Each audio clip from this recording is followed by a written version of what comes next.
OK, fajn. Dobre. Tak ešte raz čaute. Tu je Slade, alebo Slademan zo skupiny Sleepers. Pre tých z vás, ktorí to sledujú live, tak ešte raz ahoj. Díky, že ste prišli a že ste vôbec členmi našej skupiny, nášho Discordu, moc si toho vážime. Pre tých, čo to sledujú neskôr zo záznamu, tak čaute tiež. A možno pre tých, ktorí u nás nie sú na Discorde, tak taký oznam iba pod týmto videom nájdete odkaz na našu Discordovú skupinu, kde sa venujeme týmto veciam viac dopodrobna. Dobre, tak stalo sa toho veľmi veľa.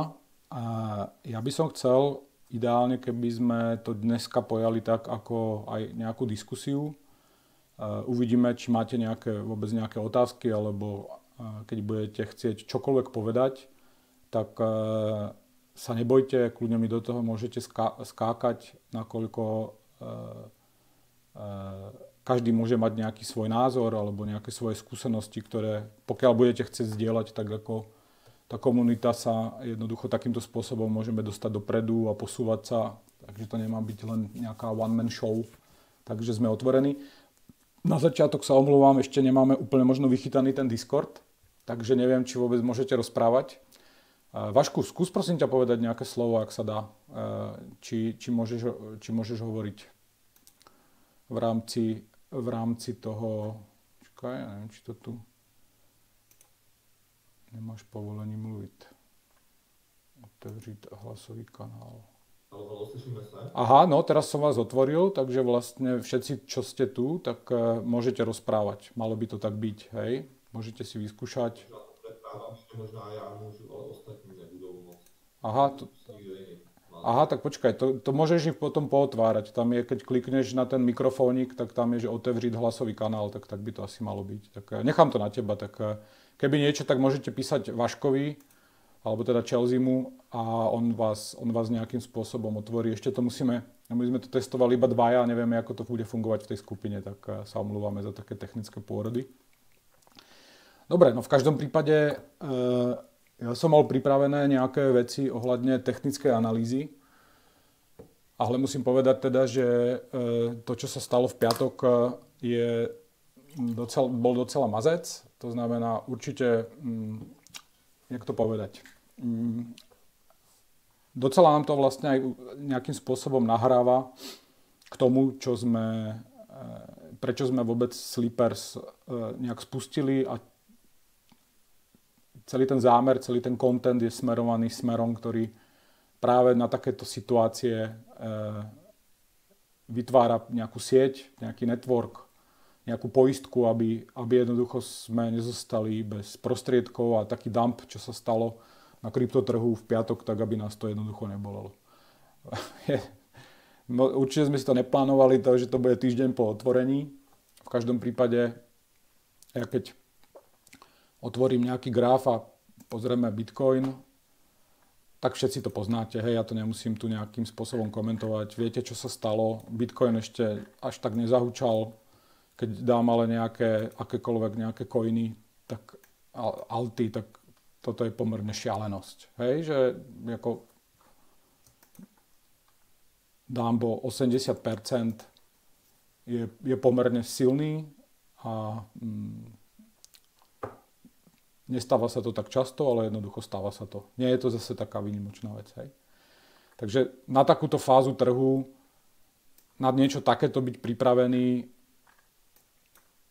neviem, či sa to dá, ono to bola aj smola, bol tam kopec faktorov a môžeme to analyzovať, kto čo, nejaké konšpiračné teórie, ale ten trh to nezaujíma. Ten trh urobil takúto price action, vrátil sa naspäť, alebo vracia sa naspäť, odrazil sa, a sme tam, kde sme vlastne boli. Hej? Alebo plus mínus, dobre, ešte niektoré alty potrebujú sa dopracovať niekam. A proste padlo to a sme tu. Hej?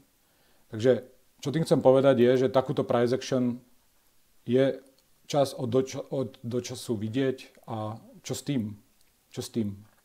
A preto my sme urobili Sleepers, aby sme komunikovali práve nejakú našu stratégiu a nejaký náš spôsob, ako sa tomuto vyhnúť. A to je vlastne dôvod aj prečo o tom rozprávam, pretože všetko sa bude týkať risk managementu, všetko sa bude týkať manažovania celého vašeho portfólia, plánov, cieľov, stratégií, diverzifikácie, aby takéto veci, aby takáto price action, jednoducho sme ju prežili spôsobom, ktorý nás nezničí, ktorý to konto nepoškodí a my môžeme pokračovať ďalej zase v nejakých v úvodzovkách ako kvázi kľudných časoch. A čo k tomu? No, na toto sa vlastne nedá pripraviť vo význame, že sa to technicky dá nejakým spôsobom nájsť. Toto bola súhra okolností a dá sa tomu vlastne iba predchádzať vo význame tom, že pokiaľ máme rozdelené to portfólio správne a máme správne urobený risk management a tak ďalej, tak takáto price action sa nás vlastne nedotkne. Z mojich skúseností, ktoré ja môžem zdieľať, je to, že ja už pred zopár rokmi som primárne prešiel do spotových pozícií a môžem sa zdať teraz ako veľký mudrland, ale práve to je kvôli takýmto veciam, kvôli takéto price action, aby ma to jednoducho proste nepostihlo. Spot, pokiaľ mám dobre rozložený, nemám likvidačku, takáto sviečka, takýto VIK, jednoducho áno, v tomto momente som samozrejme na konte bol tiež v mínusoch, ale bolo to iba zo pár minút a vrátil som sa jednoducho naspäť.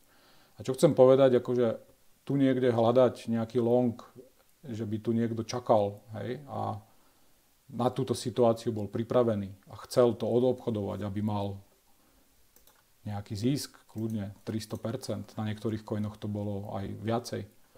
Tak za mňa poprvé, ako v takýchto situácií sa v tom trhu nestáva moc, nebýva to často a čo keď v tomto momente je niekto preč, nemá zapnutý počítač, milión vecí. Takže hľadať tu long je za mňa naprostý nezmysel, nedáva to absolútne žiadny význam. Skôr je to o tom, aby táto price action jednoducho to naše konto nezničila. Tak sa treba chovať a to sa mohlo stať tu, v tejto fázi trhu, v akomkoľvek časti toho grafu, ktorý vidíme, tak tam sa takáto price action mohla stať. Hej? A stane sa 100% aj do budúcna. Býva to, je to úplne v úvodzovkách normálna súčasť a treba sa na to pripraviť dopredu, skôr a tým, aby vlastne vôbec niečo takéto ma vôbec nerozhodilo, poviem si, aha, no to zase budú správy, to zase budú nejaké na internete články, ktoré budú rozprávať o tom, ako zničilo strašne veľa ľudí a tak ďalej a tak ďalej. Hej. A ja samozrejme, mne to je ľúto, to vôbec nechcem byť nejaký cynik.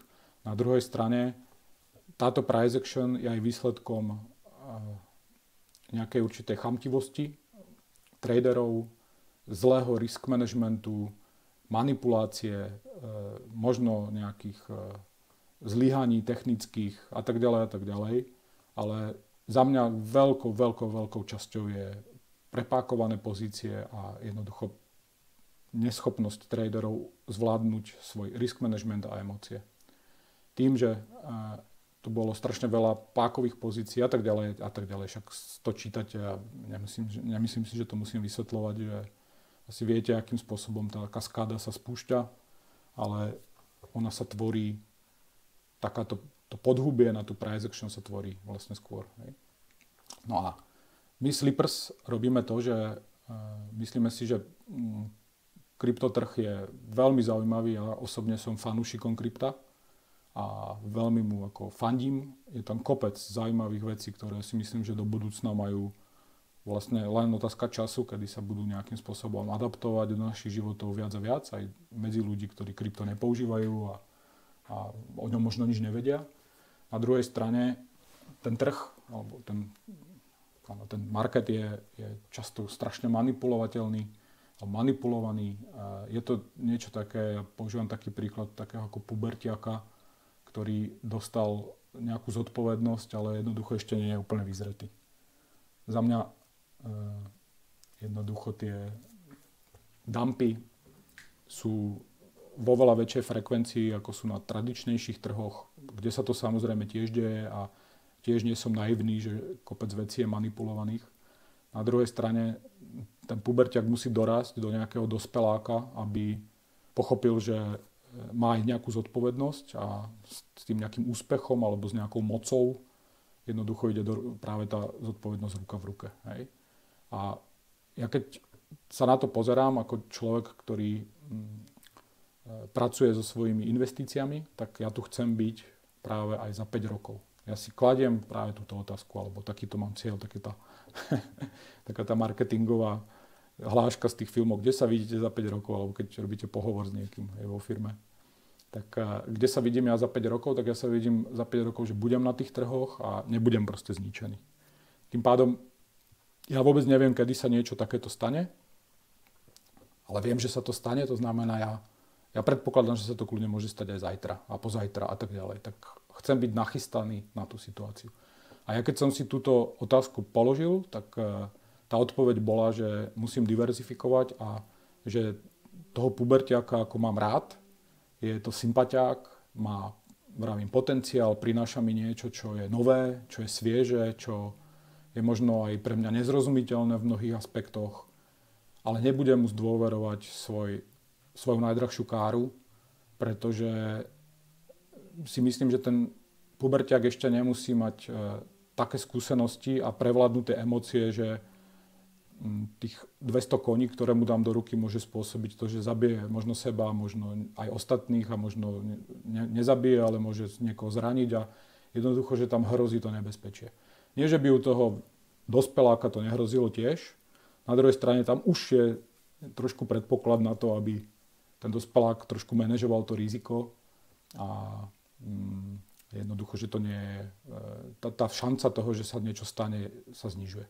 A v tých ako praktických slovách je to, že preto sme sa spojili kedysi s Chelsea a začali sme sa o tom rozprávať a zistili sme, že máme obrovské prieniky alebo že sa na ten trh pozeráme v niečom veľmi podobne a dostali sme sa do toho, že sme teda pripravili projekt Slippers a tam vám predstavujeme práve tie portfólia, o ktorých už viete, tí, čo ste u nás v skupine a jednoducho sú to z drvivej väčšiny, z 99% spotové pozície, to znamená žiadne pákovanie, žiadne deriváty, žiadne hľadanie nejakých 200-násobných ziskov a tým pádom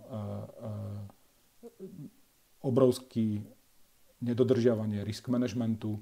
Je to jednoducho dlhodobý proces, kde my cieľime na to, že dvojciferný výsledok na konci roka, nie týždňa, nie dňa, nie mesiaca, ale roka, na celom konte je pre nás skutočne veľmi dobrý výsledok. Hej.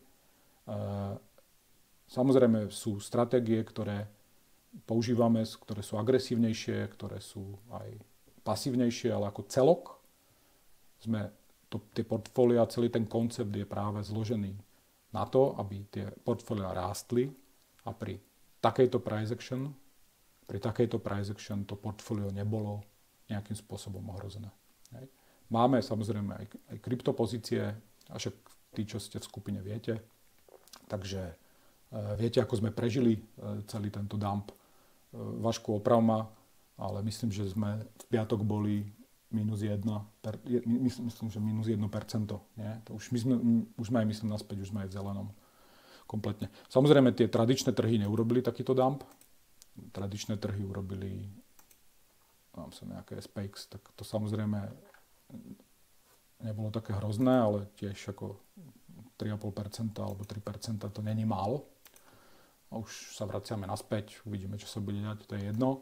V každom prípade celý tento pohyb, ten dump, vlastne aj krypto versus tradičné trhy, tak na našom konte spôsobil ten piatok -1%. Hej. A teraz nechcem sypať sol do rán, ale nasypem. Teraz si povedzte otázku, ako ste to prežili vy. Hej. Bol som aj na Twitteri, čítal som na nejakých Discordoch, na ktorých som a obecne som tie príbehy, je to blbé, ale ako čítal som ich a boli ľudia, ktorí v tomto pohybe prišli o 5-10 rokov práce. Ja viem, že je to extrémny prípad, hej, to nie, že to by bol average, ale boli ľudia, ktorí v tomto úseku cesty prišli o všetko. Mne to príde ako úplný úlet. Predstavte si, že pracujete, sedíte pri tých grafoch, rozumiete, čo to je? Čo je toto za zlomok tohoto celého, hej? Keď sa na to pozriem. Ja nechápem, ako v nejakom takomto markupe môže niekto prichádzať o peniaze. Ja tomu fakt ako nerozumiem. Keď sa na to pozriete ako z odstupu, hej, že čo sa tu deje, tak jasne, samozrejme, jasne, že máme dumpy. Samozrejme, jasne, že máme tie korekcie, aj takéto šialené korekcie. Ale keď niekto tu píše, že v tomto prišiel o všetko, tak je to za mňa nezvládnutý proste risk management. Hej. Niečo tam je zlé, niečo tam je systémovo zle nastavené. Takže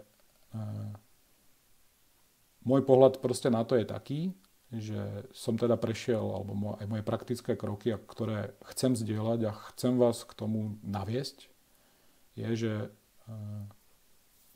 pracujem 10 rokov a potom v nejakom takomto zube prídem o všetko. Hej. Ja to samozrejme môžem prepnúť na ten Bitcoin, lebo to boli väčšinou ako krypto ľudia, neboli to ľudia na tradičných trhoch. Ale rozumiete, jo, v takomto grafe, tuto niekde budú ľudia písať, že prišli o všetko. Ja tomu fakt ako nerozumiem. Netuším, jak je to možné. Zamýšľam sa nad tým a nenapadajú ma iné veci, iba chamtivosť a zlý risk management. Hej? Takže to sa neustále proste bude opakovať. A ja by som strašne chcel, veľmi chcel, strašne je nepekné slovo, veľmi chcel, aby sme ako ten mindset si nastavili tak, že my tu práve chceme byť aj za 5 rokov a ten graf kľudne môže urobiť nejaký takýto prepad, ako silný prepad, ktoré krypto dokáže, v pohode. Ale nedeje sa to hneď, toto je weekly graf, tu je čas a málo kto vyskakuje tu a nakupuje tu. Hej? Takých nie je moc. A o to tu ani nejde. Ale keď sa niečo takéto bude diať, tak proste vyskočím niekde tu, dajme tomu. Hej? A druhá vec je, že po tejto ceste hore som vyberal nejaké zisky. Hej. To znamená, moje break-even nie je polovica z tohto, ale je oveľa vyššie, už je možno aj na touto cenou, keby som riešil túto časť grafu. A čo tým chcem povedať je, že ja by som chcel, a to chceme v Sleepers prezentovať, aby sme prešli z takýchto grafov, aby sme prešli na takéto grafy. Toto je náš priestor, v ktorom my skutočne môžeme zarábať peniaze, zarábať tak, aby sme boli v kľude, aby sme to portfólio manažovali správnym, bezemočným spôsobom, typu zase konkrétna adresná otázka, ako prišli ste o peniaze, čo teraz? Čo s tým? Je veľa ľudí, ktorí robia ten tzv. Revenge training, že sa snažia to hneď snažia sa, alebo majú taký náhľad na to, že budú to mať naspäť. A tým pádom ako vlastne ešte zvýšia riziko, ktoré mali predtým, lebo potrebujú to získať v úseku, ktorý je zo pár sviečok. Hej. To, čo všetko budovali, dajme tomu, niekde v tejto časti, čo budovali, teraz o to prišli, tak to budú chcieť percentuálne, že to bude nejakých 5% tohoto grafu, že to budú mať naspäť. Hej. Čo nedáva vôbec ako absolútne, ani matematicky to nevychádza a ani tá fáza grafu. Jasne, my môžeme ísť do neba, samozrejme, ja to môžem takto znižiť a môžeme ísť aj kľudne sem, úplne v pohode. Ako je to uptrend, to nie je downtrend, hej. My sme v markupe a ten môže kľudne pokračovať, asi aj bude, ale že ten mindset, to je práve to, čo je to najdôležitejšie, že ja to nebudem chcieť teda dostať naspäť v nejakom krátkom úseku, ale si to proste jednoducho rozšírim. Hej. A to je to, keď práve položím tú otázku, že aký je práve ten váš mindset, čo sa stalo, ako ste si to vyhodnotili, to je ohromne dôležité. Nikomu neprajem nejaké strašné dumpy.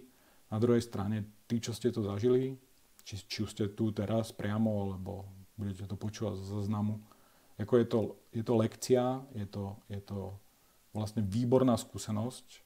Mne sa to stalo tu, osobne, niekde tu.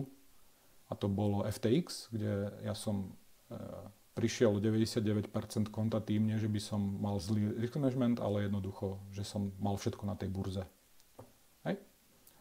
Ako, mám to už naspäť, chvála Pánu Bohu, ale pre mňa to bola lekcia, ktorá, pozrite sa, v jakom čase grafu to bolo. Hej. Kde to bolo? Kde bolo to FTX? Tuto, nie? Nejaký október, november. Tak rozumiete, kde sa to stalo a o čo všetko som, nie že prišiel, ale vlastne kde som začínal, kde som začal budovať. Hej. Rozumiete, jo? Že takáto perspektíva. Ja neviem, že tá price action samozrejme, ona mohla ísť dole. To nikto nevie, to neviem. Ale že je to proste dlhý čas, sú to 3-4 roky. Nie je to zo pár sviečok. Hej. Takže tá perspektíva je, že my tu chceme byť aj za 5 rokov. Za 5 rokov ten graf bude tu. Rozumiete? Budeme sa nachádzať v tejto časti. Čo sa tu stane, to absolútne nikto proste nevie. Ale my si môžeme povedať, že ja chcem byť v tom trhu aj za 5 rokov v nejakej situácii, že to portfólio je zdravé, je pripravené na takéto rôzne price action, pády, zostupy a tak ďalej a tak ďalej. A do tohto vás chcem dostať. Tí, čo to s tým tradingom alebo s investovaním myslia vážne, tak by sme mali premýšľať týmto spôsobom. Hej. Dúfam, že je to zrozumiteľné, to, čo rozprávam. A ja mám rád trading, kľudne budeme sa učiť nejaké skalpovanie na 5-minútových grafoch, 15-minútových grafoch, kľudne, ako tie princípy sú veľmi podobné alebo rovnaké.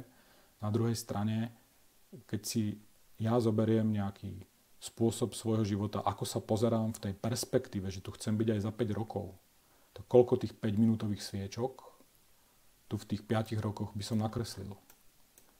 Jo, rozumiete, že to je úplne, z môjho pohľadu je 5-minútový graf naprosto strata času, energie, fokusu.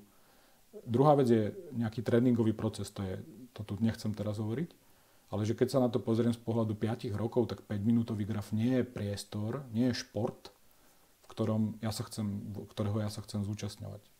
Hej, že to je, keby ja chcem si zahrať tenis a prídem s tenisovou raketou a s novými teniskami a tam je ľadová plocha a všetci majú hokejky. Tak ako, áno, môžem tam pobehovať, môžem dokonca dať aj gól, môžem dokonca aj niečomu zabrániť, ale asi teda mám docela veľkú nevýhodu. Je to úplne iný šport, na ktorý ja som vlastne pripravený. Hej. A toto je otázka, ktorú si samozrejme každý musí nejakým spôsobom zodpovedať. To je práve to, že čo chce, aké sú tie ciele a tak ďalej a tak ďalej. Hej. My vám Slippers ponúkame cieľa, dokonca ja by som ten graf mohol posunúť až sem. Dokonca to už ani nie sú čísla. To je zaujímavé, to som nevedel, že to končí. Takže možno by sme chceli byť aj v roku 2000, keď dožijeme, ale tak máme mať nejaké plány, takže budem v tých trhoch aj v roku 2035. Hej. Takže koľko tých 5-minútových sviečok sa v tomto úseku objaví.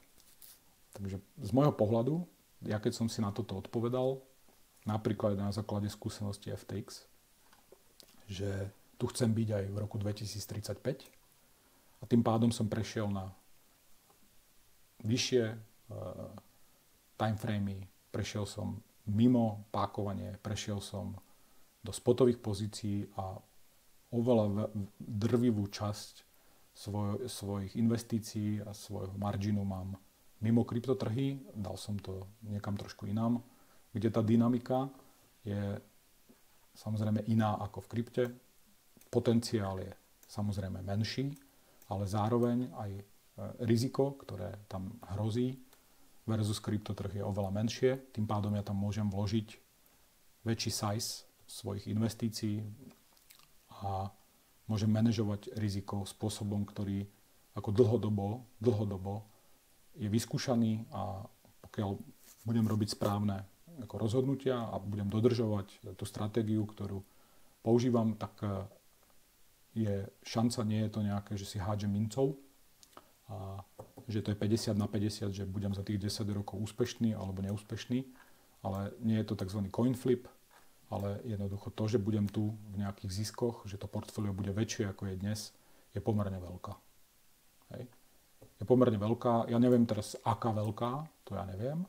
Na druhej strane matematicky vychádza to, že moje portfólio je v nejakom stave tu a bude o x desiatok, možno 100% vyššie. Samozrejme, my nikdy nevieme, čo sa tu môže stať s nejakou našou populáciou alebo s ľudstvom ako takým, ale to by sme špekulovali a to za mňa vôbec nemá zmysel. Nemá zmysel nejakým spôsobom rozoberať. Hej. Dobre, takže toto je tak ako na nejaký taký úvod, také nejaké moje zamyslenie nad tým, že čo sa vôbec stalo a je tam strašne veľa jemných aspektov, ktoré by sme mohli rozoberať, že už len tým, že diverzifikujem tie svoje peniaze medzi tie trhy, že nemám všetko na krypte, ale mám niečo aj niekde inde, tak už len toto rozhodnutie, tento pomer je vlastne nejakým spôsobom ochrana voči tým volatilným trhom. Áno, potom existuje samozrejme spôsob toho, že si poviem, dobre Slejde, fajn, ale ideme hore. Pozri, koľko urobilo SPX a koľko urobil Bitcoin.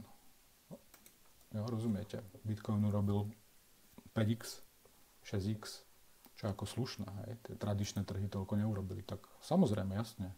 Ako keď dám všetko v krypte a nakúpil som tu a stále držím, tak a mám tam komplet celé portfólio, tak super, to je ako krásny trade a paráda. Ale koľký tí, čo nakúpili tu, koľko ich vôbec bolo po tom FTX-e a koľký z nich, ktorí kúpili na 15-16 tisíc, tak stále držia. Sú takí, určite. Jasne. Ale verím tomu, že sú tu ľudia, ktorí nakúpili v tejto fáze, alebo v tejto fáze kúpili, v tejto fáze predali a tak ďalej. Hej? Že tie maximálne zisky, ktoré my na tom grafe môžeme nájsť, sú častokrát iba ilúzia, sú častokrát nepravda, ale častokrát je pravda to, že keď príde takýto dump, tak ľudia píšu, že prišli o všetko. Hej. Tomu by som veril viac, ako tomu, že niekto kúpil za 15 000 a stále drží. A toto sú presne tie momenty, keď asi chápete, že si hovorím fajn, tak dobre, jedna vec je nejaká ilúzia, a druhá vec je nejaká realita. Prišiel som o všetko, krypto, bye bye. A teraz ja tým pádom, mňa ilúzia nezaujíma, mňa zaujíma, prišiel som o všetko, bye bye. To je pre mňa priestor, to je pre mňa niečo, čo hľadám, to chcem preskúmať, aby sa mi to nestalo, aby som nebol jeden z tých, ktorí to napíšu. No. Tak, dobre, tak to bol taký nejaký základný úvod, ale myslím si, že to je skutočne fakt extrémne dôležité, čo sa stalo. Je to brutálna skúsenosť a ja dúfam, že všetci vy, čo ste tu u nás, alebo aj čo to pozeráte, tak ste neprišli o peniaze. Ja nemám z toho vôbec radosť. Ale je to možno pre niekoho drahá lekcia, ale nič tým nekončí. Peniaze sa dajú zarobiť a verte mi, že ich môžete získať naspäť, ale chce to ako poctivú, strategickú, nenáhliacu sa cestu, ktorá skutočne nehľadá nejaké šimečka, nejaké skratky, niečo niekomu ako dať pod ruku a povedať, hele, ty mi dáš tuto ako nejaký tip a ja to tam napálim a budeme všetci šťastní. Hej? Nefunguje to takto. Funguje to krátkodobo a nakoniec potom bude takýto trader ten, ktorého peniaze skončia proste u mňa. Alebo u vás, dúfajme. Hej. Takže je to fakt dlhodobý proces. Na toto sa nastavte. Na toto chceme vás dostať. Toto je naše premýšľanie. Toto je to, čo sme z Chelsea vymysleli. Tam vás chceme proste nasmerovať. Vykašlíme sa na 5-minútové grafy, ktoré ponúkajú ilúziu, ale sústreďme sa na weekly graf, ktorý ponúka kontinuálny rast, ktorý keď sa správne zmanéžuje, tak prinesiete skutočné benefity. Je to ako strom, vidíte to dobre. Strom, ktorý zasadím a to ovocie mám za čas. Hej, že ja môžem mať nejakú vyšľachtenú, neviem, jabloň, neviem odkiaľ, ale tie jablčka sa potom nedajú jesť, alebo sú hnusné. Hej, že ja mám radšej jabloň, ku ktorej mám vzťah, ktorú opečovávam, ktorú hnojím, o ktorú sa starám a potom to ovocie si jednoducho užijem. A verte mi, že, jak to povedať, ten tá dôvera v celý ten konkrétny koncept prichádza práve tým, že zažijeme práve napríklad takéto grafy, hej? Že zažijeme takúto price action. A my proste, keď to prejde a vráti sa to, nejak sme teraz tu, neviem, rezistencii, vidím, rezistencia, dobre, OK, pohode, ale toto prežije, to moje konto, nejakým spôsobom, prežije to zemetrasenie, ten môj dom, a ja si poviem, wow, super, perfektné, je to asi dobre postavené. Hej? Že dôvera celý ten proces, celý ten koncept sa týmto spôsobom práve takýmito skúsenosťami sa prehlbuje. To sa nedá naučiť, môžeme tu teoretizovať, ja vám môžem tu vysvetľovať nejaké princípy, ale v skutočnosti nakoniec ide o to, že to konto prežije a poviete si, wow, super, perfektné, fakt, asi to je, verím tomu, poďme ďalej, poďme to rozvíjať, poďme to preskúmať, poďme ešte sa vylepšiť, poďme sa pripraviť na ďalšie zemetrasenie. Hej? OK, dobre, tak už dosť toto, také filozofovanie, ale myslím si, že to je fakt asi možno to najdôležitejšie, čo teraz, alebo v tomto konkrétnom videu zaznie. Takže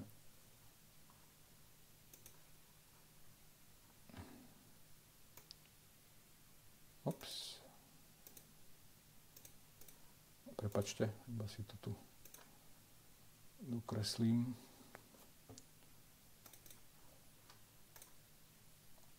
Bodkované na mojich grafoch znamená potenciálna divergencia.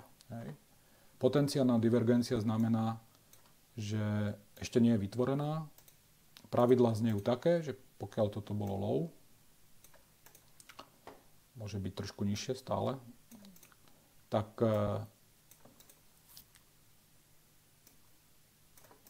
potrebujeme 3 týždne. 3 sviečky, ktoré tu nepôjdu pod túto úroveň. Hej? Pod toto low. Takže keď budú teraz 3 sviečky zelené a toto sa nedostane nižšie, tak máme potvrdenú divergenciu. Pokiaľ v týchto 3 sviečkách urobíme nové low, myslím zavretím, telo. Vždycky divergencie sú telo-telo. Hej? Telo-telo. Nie vik. Veľa ľudí robí takú chybu, že tam kreslí niečo takéto. A to vidíte napríklad. Keď vidíte takéto niečo, ľudia sa ma pýtajú, hej, tak to je nezmysel. Toto nie je žiadna divergencia. Preto sa používa telo, pretože tie wiky sú presnejšie. Core na krypte. Je to tradičná poučka, ale lebo keď je ten wik malý, tak ľudia to spoja, povedia, však tam je divergencia. No ale takúto šialenosť neurobí niekto. Hej. Tak asi na tom pravidle niečo nie je dobré. Takže pravidlo, ktoré sa používa je, alebo robte to tak, je telo. A keď je to bodkované, tak to znamená, že tá divergencia aj v tvorbe ešte nie je potvrdená. Hej. My potrebujeme ešte raz, keď bolo toto low, toto telo, môžeme ísť výkom dole, ale keď začneme zavierať weekly sviečky nad, tak vlastne tu už ju máme, tak to je prvá, druhá, tretia a keď bude tretia zavretá, tak tá divergencia je potvrdená. Hej. V tomto prípade, v takomto extrémnom prípade nemusí to RSI klesnúť úplne až dole. Na weekly grafoch sledujem 14, ale môžem prepnúť aj do 8. To je viac taký harmonikársky princíp, ale to mi potom urobí toto. Vidíte, že tá divergencia nie je úplne až tak úplne presná, pretože čo sa stalo, je to, že pokiaľ ja medzi týmito dvoma bodmi, ktoré tvoria tú divergenciu, ten indikátor vybehne nad mid-level, tak tá divergencia tam samozrejme je, ale jej potenciál toho praku, toho výstrelu sa vlastne znižuje. Pretože divergencia sa vyčerpáva, prvý bod je 50 a druhý bod je 70 alebo naopak, keď ideme dole, keď je to bearish divergencia, tak je 30. Hej? To znamená, toto je taký harmonikársky prístup, ale ja keď som na tomto weekly grafe, na vyšších grafoch daily plus, tak ja sledujem aj 14, ktorá je tradične, že ten priemer sa robí zo 14 sviečok a nie zo 8. A ten je napríklad na akciách je to lepšie, je to presnejšie, pretože ten priemer sa robí jednoducho z dlhších sviečok. Nie je to také volatilné. Hej. A to je prístup taký, ktorý toto mi skôr ukazuje nejaký trendový pohyb. Harmonika, tam mi ukazuje na tých 8 sviečkach lepšie, môžem hľadať entry, môžem precíznejšie triafať take profity, že to je viac taký traderský prístup. Hej, to je ten rozdiel.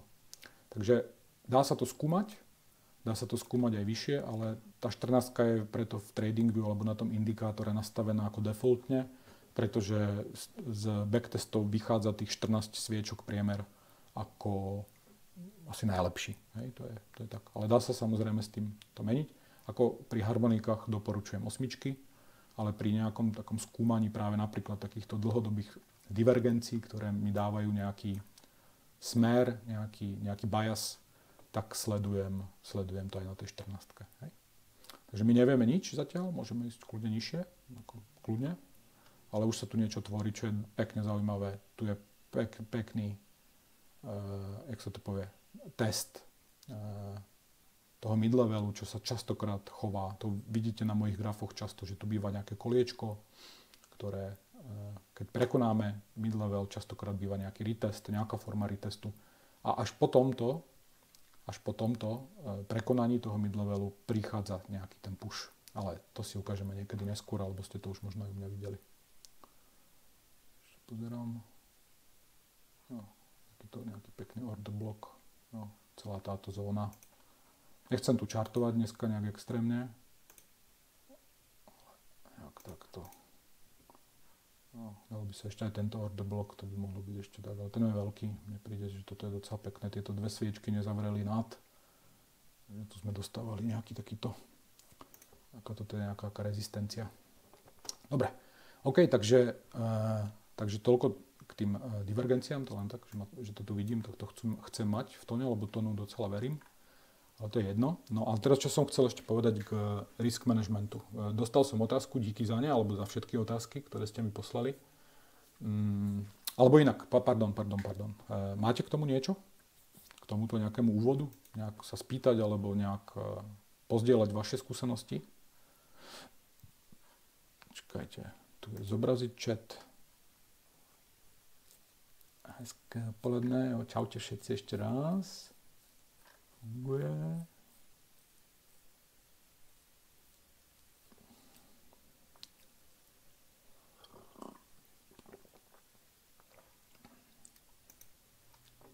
Neviem, či teraz vidíte môj graf, alebo jak to je s tým streamom. Ja tu čítam teraz chat, hej, tak som mimo graf, takže... A keby ste teda niekto niečo chcel povedať k tomu, tak teraz je priestor.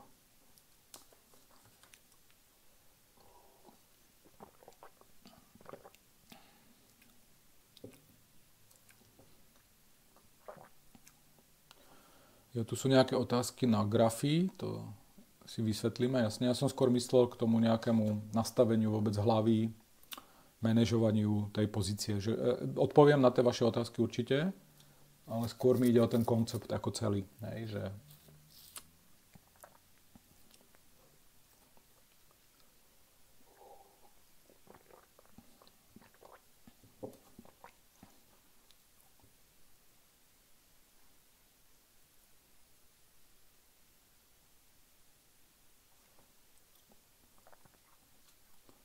kto bude chtít mluviť, vyskúšime později.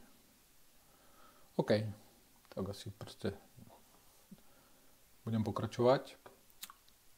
K tým otázkam technickým sa dostanem, ale chcem vám ešte ukázať, aby som vysvetlil ten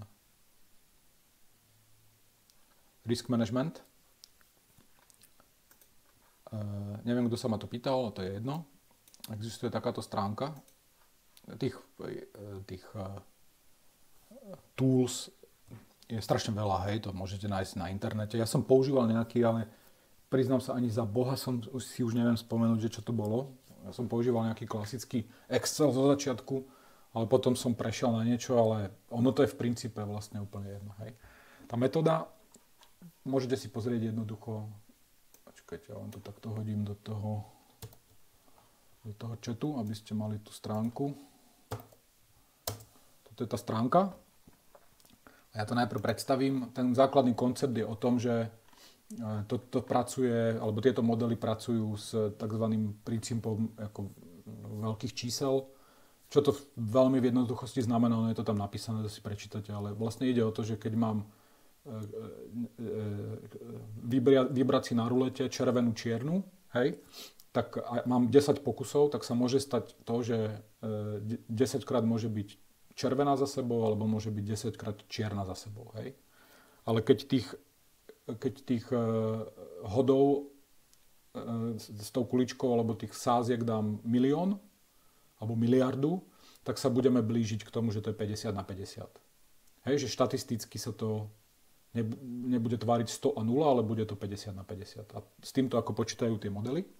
No a tu si môžete potom zadať, že ja neviem, to je jedno, vymyslím si, mám $1000. Teraz, koľko riskujem? Tak dajme tomu, že riskujem 1% z toho celého portfólia. Dám tam takto 100, nech sa to dobre počíta. Mám $100 a riskujem $1 na trade. A tých víťazných tradeov mám napríklad 20%, break-even tradeov mám 30%, to znamená 50% mám v strate. Toto je strašne dôležité. Koľko robím tradeov za mesiac? Takže, ja teraz budem odpovedať na otázky ohľadne risk managementu. A zase je to adresne na vás. Pozrite sa na svoju performance a teraz nemyslím, koľko ste zarobili. Koľko ste urobili tradeov za posledný mesiac. Hej. A ja dám napríklad, že som urobil 6 tradeov. Dáme si 6 mesiacov a take profit, stop loss ratio nemalo by byť 1:1. Hej, že buď prídem o 1% alebo 1% získam. To sa považuje za zlý trade. To znamená, minimálne sa používa 2:1, ale ideálne je aspoň 2,5:1. Hej. A ja keď tým pádom som trader, ktorý urobil 6 tradeov za mesiac, posledných 6 mesiacov, to znamená 36 tradeov, mám 20 z tých 36 mám 20% výherných, to znamená nejakých 7 tradeov cca, 7,2 trada mám výherných, 30% z nich je break-even a 50% je DD, je loss, riskujem 1% a ja keď kliknem na toto, ak si môžete, tu vám tento algo vám vyhodí, že ako sa vlastne to vaše konto by chovalo v tejto situácii. Približne. Tých scenárov je veľa, hej. Ale tu mám najlepší výsledok, to znamená urobím 22%. Hej. Plus minus.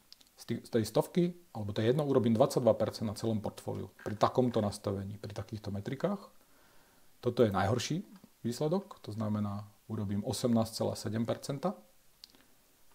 A toto je najviac pravdepodobný výsledok, hej, že urobím nejakých minus 2% plus minus. Hej. Takže z tej stovky budem mať 90, no 2, to asi zaokrúhluje. Takže budem mať 98 tradeov, teda $98. Hej. To je pri tomto nastavení. Teraz s týmito metrikami sa môžeme hrať. Prvá vec, risk management. Pokiaľ pracujete, s týmto súvisí jedna strašne dôležitá vec a to je vaša stratégia. To znamená spôsob, akým vstupujete do tradu. Pokiaľ ste trader, ktorý vstupuje do obchodov na základe nejakej discordovej skupiny, na základe nejakého vášho obľúbenca, na základe nejakého šumu, ktorý máte z vonkajších zdrojov, tak to nie je stratégia. A potom celý tento koncept, celé tieto čísla sú strašne, ako to sa môže meniť každý mesiac, každý týždeň, každú nejakú tú dobu. A to je preto, lebo nepoužívate vlastnú stratégiu. Hej? To je prvý a alebo jedna z najdôležitejších vecí, čo sa týka risk managementu. Tých stratégií môžete používať viacej, to je úplne v pohode, ale ja používam osobne, viete, že prezentujem harmoniky, ktorý ako je jedna konkrétna stratégia. Nevidíte tam žiadne NPOky, nevidíte tam žiadne moc order bloky, nevidíte tam žiadne single printy, nevidíte tam žiadne market structure breaky. To sú veci, ktoré sa dajú využívať, ale ten základný koncept, tá stratégia sú proste Fibonacciho levely, 5 bodov a až keď tých 5 bodov sa skutočne naplní, to znamená, to je dosť ako situácia, ktorá vyžaduje určitú matematickú presnosť, že to nie je len nejaký range XA a ja si tam teraz nahádžem, že teraz je tu to, jak sa to volá, golden pocket. Jo, že tam je tá 0618 a sama o sebe ona bude teraz akože držať a to je vlastne moja stratégia. Hej? Že si nájdem spodok a vrch, to si rozdelím a to je Fibonacci level nazdar. Tie harmoniky fungujú až po 5, oni musia vytvoriť 5 bodov, čo je ako dosť zložité, je to veľmi často invalidované, pretože sa to poruší, ale je to nejaká konkrétna stratégia, ktorú ja môžem nejakým spôsobom používať. Takže, aby vôbec ste mohli aplikovať risk management, tak musíte mať stratégiu, na základe ktorej to robíte. Hej? Napríklad v Slippers, okrem iného, robíme to, že stratégia je taká, že do portfólia vyberáme titul, akciu, ktorá musí spĺňať konkrétne predom dané podmienky. Hej? A ona, keď ich nespĺňa, tak neprepadla sitom, to zrno toho cukru je moc veľké, tak stojí v site a čaká. Keď sa zmenší, tak prepadne. Hej? A môže byť u nás. To znamená, to je takisto stratégia, že to nemusí byť len akože na grafe, že si tu niečo kreslím, ale je to nejaký fundamentálny prístup alebo skôr skúmanie tých metrík, ktoré ale majú tiež jasnú stratégiu. K tomu sa chcem dostať. A keď tú stratégiu mám, ktorú používam, tak potom sa dostávam vlastne k týmto hodnotám. Hej? A to veľa ľudí nechápe. Oni si myslia, že ja si to len nahádžem nejaké čísla, ale tých stratégií nemám žiadnu stratégiu. To není ono. Vy musíte mať nejaký prístup, ktorý používate pravidelne. Tak, a teraz, tak to by sme povedali, dobre, tak máme stratégiu, napríklad harmoniky a toto je naša performance. Toto je plus minus naše nejaké, dajme tomu, že minus 2%, hej. Worst je minus skôr 20% a na opačnú stranu je zase best, to je 22%. A ja teraz urobím úplne to isté, toto všetko nechám, riskujem 2,5 ku 1 a tak ďalej, ale zmením počet tradeov. A ja tých tradeov urobím napríklad dvakrát toľko, robím ich 12. Že som trader, ktorý proste traduje viacej. A ja zistím, že best sa mi plus minus zvýšilo o nejaké 3%, ale pozor, strašne zaujímavé je, že to najhoršie bolo 22, teraz už je 28. To znamená, ja idem viac do mínusu ako predtým a dokonca je pravdepodobné, že budem 4% v mínuse. To znamená, ja pri takejto performance čím viac tradeov urobím, tak prichádzam o väčšie množstvo peňazí. Jo? Chápete point? Ja môžem urobiť 24 takýchto tradeov. Tam to bude ale zaujímavejšie.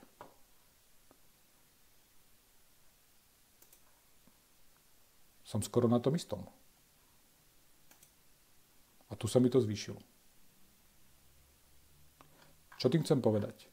Je to, že existuje nejaké miesto v tej vašej performance, kde tá stratégia je, že je lepšie robiť menej tradeov, aby ste ochránili portfólio, alebo tých tradeov musíte robiť väčšie množstvo, aby vlastne ste potenciálny zisk mali väčší. Hej? Zároveň, ale môžete prísť o viacej peniazy. A z tohto celého vychádza, že menej tradeov je lepších. Teraz ten model počíta trošku inak, ale plus minus 2%. Hej? Teraz to ukazuje 0,8. Ale bude vám to vychádzať. Keď sa s tým budete hrať, zadajte si tam tieto hodnoty a zistíte, že menej tradeov je viacej. Ale my sa bavíme teraz o risk managemente, že riskujeme 1% na trade. Z celého konta. Z celého konta máte 100% a riskujete 1%. Hej. Keď ste obchodník, ktorý začína, alebo nemáte tú stratégiu, ktorú sa učíte nejakým spôsobom zvládnutú, tak 1% je brutálne veľa. Ja osobne doporučujem 0,2 až 0,3. Toto by malo byť priestor, v ktorom by ste sa mali pohybovať. Hej. Čím bude váš win rate rásť, pretože samozrejme, keď budete si tú stratégiu ošahávať, to vrátim na to 1%, ak sa to dobre počíta, tak samozrejme napríklad už len toto, že nebudete mať 20% win rate, ale 30% win rate, čo je pomerne, to není úplne ako super performance, hej? Akože z 10 3. 2 na break-even, tak je to tak 1 k 1. My smerujeme, my by sme chceli mať stratégiu, ktorá funguje aspoň 50%.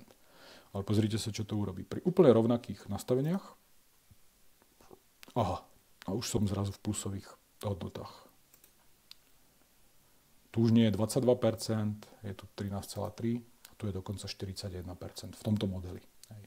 A keby som to klikol znova, tak sa to trochu zmení, lebo to je algo, tak ale plus minus, hej.